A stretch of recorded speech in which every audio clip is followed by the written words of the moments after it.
Maya's laughter echoed down the metal corridors of the Eden 3 colony complex, her small feet slapping against the composite flooring as she chased the glowing ball projected by her toy drone.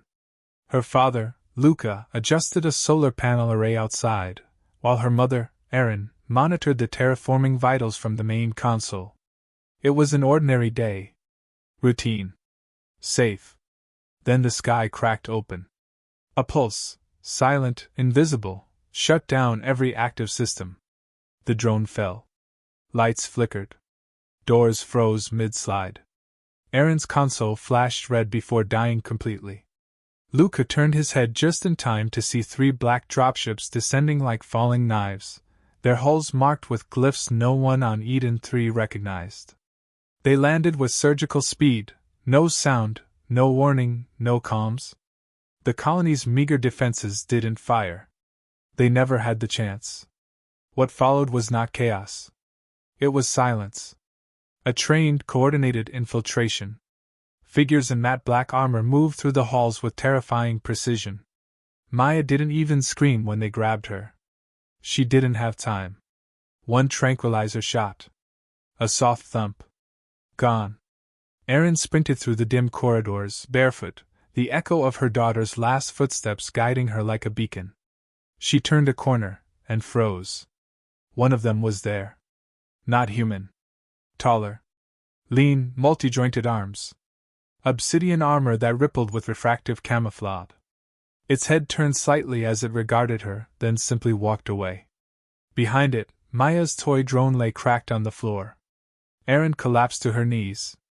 A breath caught in her throat, then turned into a sound not heard on Eden 3 before, a primal, howling scream. Luca arrived seconds later, too late to stop the ship streaking back into the sky, too late to catch even its heat signature. Within 30 minutes, Earth knew. Every colony, station, and lunar habitat replayed the footage, a small child, taken with methodical precision. The attackers left no demands. No declarations. Just absence. Like Maya had never existed at all. But she had. And that was their first mistake. The United Earth News Network paused all broadcasts. Every human AI system flagged the incident with priority alpha. No war, no disaster, no anomaly had ever triggered such a universal protocol. Children had been lost before, in accidents or even conflict. But this was different. This was deliberate. Calculated. It wasn't just a child, it was a message. And it would not go unanswered. In the following hours, the Earth Council convened an emergency session. Streams from over 200 territories lit up the orbital network grid. There was no debate. No hesitation. They all remembered the ancient oath, drafted not by diplomats, but by soldiers, engineers, and mothers. Asterisk. No human left behind. Asterisk. Military mobilization commenced before the council session even ended. Every long-range fleet was rerouted. Civilian vessels were recalled. Dark space satellites activated from cold sleep. Earth's orbital yards began feeding power into dormant engines. Vessels not deployed in over a decade roared back to life, their fusion cores humming like awakening giants. Across the galaxy, alien observers, ambassadors, analysts, informants, watched Earth's response and misread it. They whispered among themselves, asterisk. Surely this is too much for one child? Asterisk. But those who had lived among humans, truly known them, said nothing. They knew better. Erin and Luca sat in a glass chamber aboard Earth's Spire station, under psychological monitoring. The doctors offered sedation. They refused. Erin stared at the star map projected before them, her eyes locked on the last known trajectory of the enemy ship. She didn't blink. I want the names of everyone who let this happen, she said. The lead investigator nodded once. No apology was offered. None would have been accepted. One child. Stolen. That was all it took. Not for vengeance. Not for justice. For a fire, older than empires, to ignite in the marrow of a species that once clawed its way up from mud and blood and plague, not because it was easy, but because they refused to die quietly. Humanity's fury was never loud. It was deliberate, surgical, unstoppable. And now, it had a name. Maya. 7 years old. Brown eyes. Loved strawberries. Had a birthmark behind her left ear shaped like a crescent. She mattered. That was what they would learn, these unknown predators. Humans keep count. Humans remember. And humanity was already moving. The message spread faster than light, carried by encrypted relays, quantum pings, and neural uplinks. In under 6 hours, the abduction was on the agenda of the Earth Unified Council. One child, unknown alien species, high-tech extraction, unprovoked. There were no threats to analyze, no ransom demands to decode. Just the silent theft of a 7-year-old girl under the eye of humanity's outposts. That silence was enough. Earth declared an immediate state of interstellar emergency. Protocol Blackstar was activated, the one contingency plan written not for war, but for something worse. An affront. Humanity's most classified files were opened, reviewed, and actioned. No votes needed. No delays. The theft of a child removed all ambiguity. This wasn't political. This was ancestral. The decision was unanimous. Humanity would mobilize fully. Every fleet. Every asset. Every untested weapons system marked, theoretical, was approved for deployment. The objective was absolute: retrieve Maya alive or eliminate every obstacle between her and home. Within 24 hours, 22 fleet groups changed course. 17 orbital shipyards switched to priority override. The Martian dry docks, long dormant, relit their forges. Earth's inner defense grid, silent for decades, powered up in full. Civilian travel was halted in 3 sectors. Colonies received encrypted warnings: do not interfere, do not question. The order was clear: human space was preparing for total mobilization. The Galactic Diplomatic Assembly attempted to intervene. Polite transmissions flowed in, coded in diplomatic tones: asterisk. De-escalate. Clarify. Investigate. Asterisk. Earth sent a single sentence in reply: asterisk. Return the child or stay out of our path. Asterisk. No signature. No embellishment. Just a flat transmission that terminated all channels. Alien analysts scrambled to recalibrate their models. For generations, humanity had been categorized as volatile but predictable. Their rise had been meteoric, yes, but their restraint was what kept galactic tensions in balance. They valued law, dialogue, alliance building. Yet the aliens forgot, or never understood, what happened when humans stopped asking questions. They weren't prepared for the immediacy. They weren't prepared for the unity. They weren't prepared for the silence that followed Earth's declaration. All major human factions, so often divided by ideology or commerce, responded in lockstep. EarthGov, the Martian Republic, the Lunar Sovereignty, the Jovian Free States, and even the fiercely independent Outer Rim Confederation, all activated war doctrines written for extinction-level threats. Military AIs linked into a secure battle web, initiating synchronized deployments. Elite units long believed to be myth, Argo Division, Spectre Corps, Void Watch, surfaced from classified stations and moved into position. The Black Sun Archives released 4 Doomsday-class vessels, previously held under strict quarantine. At the psychological command centers on Titan and Ceres, behaviorists and war ethicists attempted to model the enemy's motivations. Their conclusion was simple: these weren't random pirates or opportunistic slavers.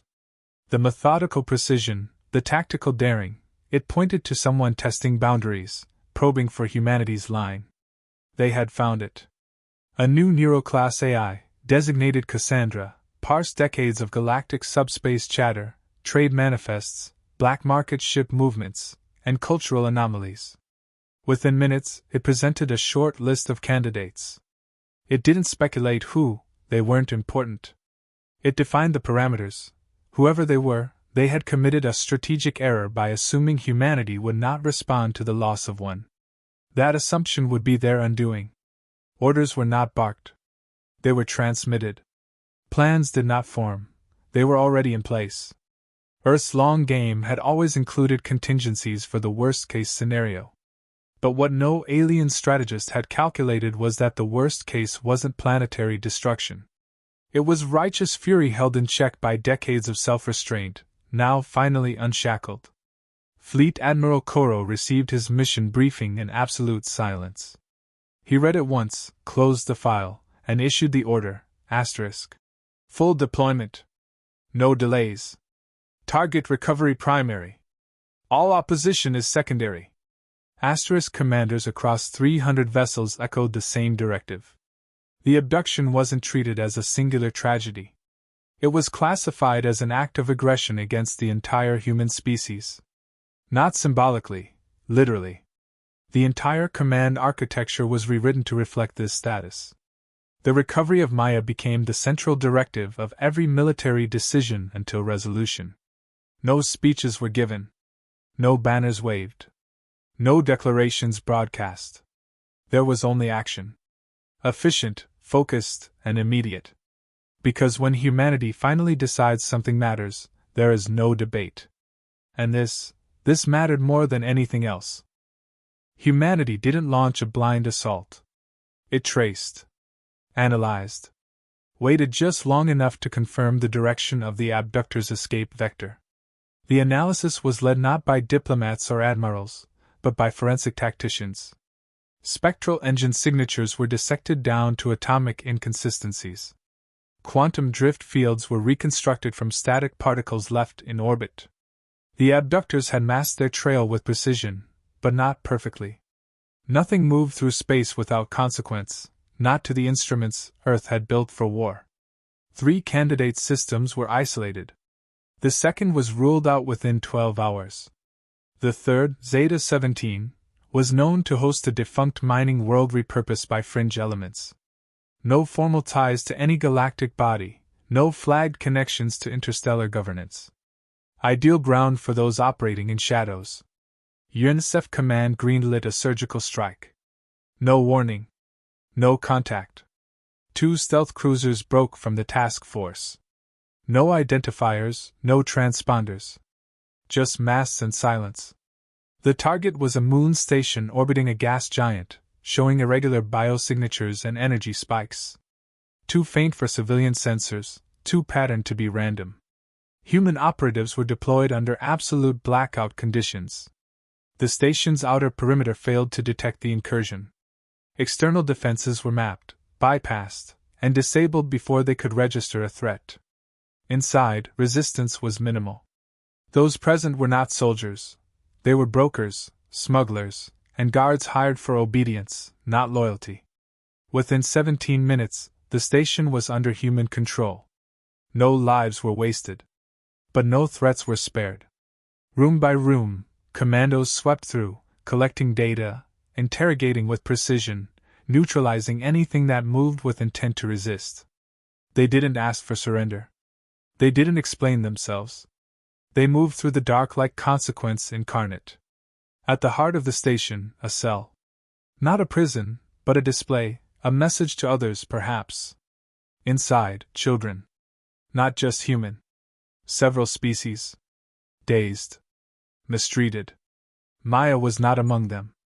One of the children, a Terran-born Martian, whispered the truth. The human girl had been here. Drugged, moved often, but always quiet. She'd been taken again, only days before, during a high-level transfer. The ship was unregistered. The handler had spoken in a dialect only partially known, Riven class, spoken in fringe pirate systems near the galactic edge. A shredded cloth fragment matched Maya's DNA. Beside it, a toy, one standard model manufactured only in Earth's Kepler-9 facility. It confirmed proximity. She had been held here. She had been moved. Still alive. Still within reach. Humanity had what it needed. The raid wasn't meant for answers. It was meant for a demonstration. Every signal tower on that moon was reprogrammed to send a single burst, encrypted, repeating, relentless. A warning, not a threat, *. Return what was taken. Or be counted with them. *. Every recipient, ally or enemy, received it. No context. No coordinates. Just intent. The moon station was evacuated. Then erased. Humanity's dreadnoughts didn't fire. They didn't need to. Orbital kinetics were launched with precision, metal rods dropped from the upper atmosphere, accelerated by gravity alone. No explosions. No spectacle. Just craters. Silence. And finality. Earth's forces didn't celebrate. There was nothing to celebrate. The objective hadn't been met. But the message had been sent. There would be no hiding. No safe harbors. No distance far enough. Every action now existed in two categories: help bring Maya home, or be treated as an obstacle. Naval intelligence logged the new data, recalculated likely destinations. The Riven Quadrant was added to the threat index. Cartographers redrew strategic maps to center it. Every pirate system between Earth and that edge was marked for possible engagement. No diplomacy. No delay. Commanders reported minimal resistance. Human forces hadn't just struck, they'd tested the limits of local response. The results were clear: the abductors were fast, but not faster. Not smarter. Just lucky once. They wouldn't be lucky again. The next phase wouldn't be a raid. It would be a sweep. Systematic. Expansive. Absolute. The abductors had proven one thing: they could run. But nowhere in the galaxy could they hide from a species that had already decided it would not stop. Not now. Not ever. The sweep began with no ceremony. No fanfare. Human fleets entered the Riven Quadrant in force, 9 carrier groups, supported by over 70 auxiliary warships and stealth corvettes. Satellites were deployed in a matter of hours, blanketing key systems with surveillance nets tuned to detect the slightest deviation in heat, gravity, or radiation.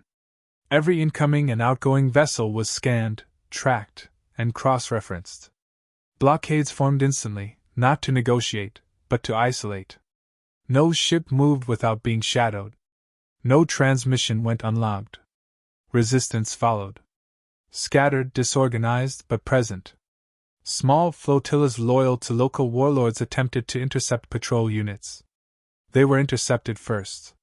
Human response was surgical. Engagements ended in minutes. Survivors were interrogated, mind scanned, and their memories extracted with neurofidelity. Data was logged, linked, and distributed. Patterns emerged. A route, a chain of transfers and safe houses, always one step ahead, always just out of reach. But now the distance was closing. Captured data revealed a syndicate, unregistered, decentralized, old. Older than most empires. Built on a network of bio-trafficking, forbidden tech trade, and Euro-black market operations. Maya's abduction wasn't random. It was targeted. Her DNA, matched with her family's genetics, showed adaptive markers tied to experimental terraforming immunities. Valuable to those engineering hybrid species or enhancing planetary colonization capabilities. To them, she was a rare asset. To humans, she was irreplaceable. The Earth Council issued a final internal mandate: no further diplomatic delays. The operation, now codenamed Ashlight, was upgraded to total neutralization. Syndicate members, associates, and allies were reclassified as enemy combatants, regardless of species or affiliation. Human ships entered system after system, not seeking compliance, but eliminating resistance before it formed. Pirate ports were erased. Smuggling corridors collapsed. Any node that once moved lifelike cargo was severed permanently. For the first time in living memory, alien powers retreated in real time. Entire factions pulled their operatives from border systems. Neutral enclaves that had once tolerated trafficking now broadcast public denouncements. Not out of ethics, but fear. Earth's fleets didn't just move through space. They dismantled everything in their path that stood between them and their objective. Not with cruelty. With certainty. Intel intercepted from a downed syndicate freighter revealed a new lead. Maya had been transferred to a high-orbit installation orbiting a dying star, classified as non-navigable due to gravitational instability. A clever deterrent. Most ships couldn't survive extended presence near it. But Earth's long-range dreadnoughts were designed to function in worse. The UNS Resolute Dawn broke gravity and moved in.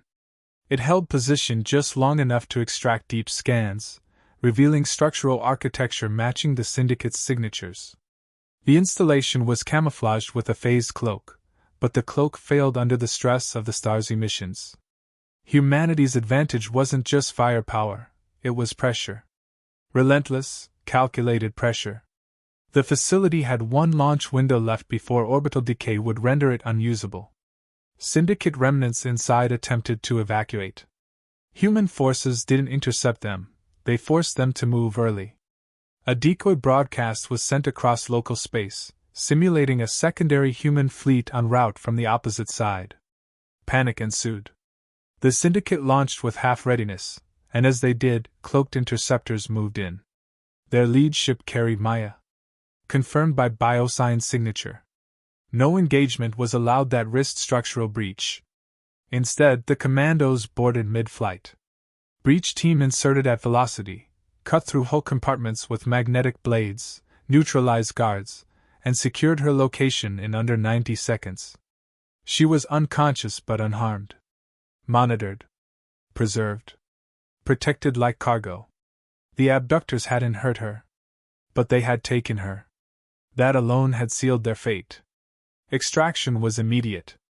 The intercept ship retreated under cover of kinetic interference, while the installation was rigged with implosive charges.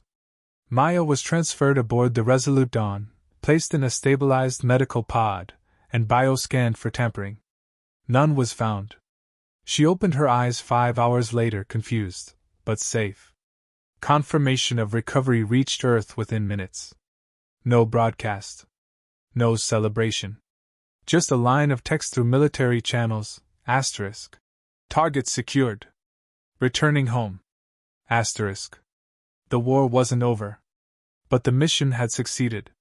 Maya was coming back. And those responsible would never forget why that was a mistake.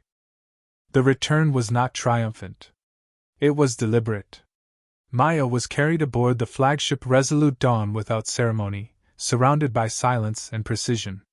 The same way she had been taken, she was brought back, by professionals who didn't speak unless necessary, whose only mission was completion. Her parents were already en route, escorted from Earth's spire under tight security. No press. No announcement. Just movement. Fast, efficient, guarded. Maya was quiet. Alert. Not broken. Medical scans confirmed the sedation compounds used had been low-grade, designed for compliance, not harm. Psychological assessments began instantly. Her memory was fragmented but intact. She remembered being moved, spoken to, studied, but never touched beyond what protocols required for their experiments. Her abductors had wanted her alive and unchanged. That was the only reason she hadn't been lost. Her return triggered the final phase of Ashlight. Not just recovery, retribution. The facility had given Earth more than a victory. It exposed the network's structure. Data cores were seized. Encrypted caches cracked. Names, locations, trade routes, decades of black market infrastructure laid bare in a matter of days. Human AIs parsed and categorized every detail. The response was swift and final. Strike groups were dispatched to identify nodes before word could spread. No survivors were logged. Financial systems tied to the Syndicate were systematically purged. Bank clusters across the galactic rim went dark overnight. Entire economies collapsed. Silent partners were exposed and eliminated, some by military action, others by sudden and untraceable disappearances. Earth made no claims. Issued no charges. The actions spoke louder than any tribunal. The message had evolved. It wasn't just about Maya anymore. It was about every future Maya. The galactic order had shifted. Predation had a cost now. One too high to ever risk again. And every power, friendly, neutral, or adversarial, understood that Earth's silence had broken. Not through words. Through consequence. The diplomatic corps, long sidelined, re-engaged only after the last known Syndicate node went offline. Representatives from 11 species requested audience. They didn't protest the operation. They asked where the new lines were drawn. What was acceptable? What crossed the threshold? Earth didn't respond with ultimatums. It didn't need to. Its actions had redefined the framework. The Galactic Assembly issued a revised interspecies code within weeks, focused entirely on civilian protections, child safety protocols, and trafficking eradication. Enforcement clauses were added. Not at Earth's request, but because the alternative had become terrifyingly clear. It wasn't fear of war that drove change. It was fear of precision. Fear that the next strike wouldn't be provoked by a child's abduction, but something smaller. And the response would still be overwhelming. Humanity didn't expand territory. Didn't claim systems. It didn't need more space. It needed one thing, certainty. That no human would be taken again.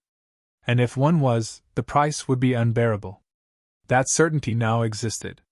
Cemented not through treaties but memory. Maya was reunited with her parents in a sealed debrief chamber. No recordings. No spectators. Only them, alone. The reunion was brief, tight, wordless. Erin held her daughter like something sacred. Luca didn't speak. He didn't need to. Maya's first words were simple. "Are we going home?" Her mother nodded. "Yes. We never stopped." Earth classified the mission successful but incomplete. The operation would continue in the background indefinitely. Not as war, but as presence. Surveillance networks were expanded. Shadow teams remained embedded across critical sectors. The new doctrine wasn't aggression. It was prevention.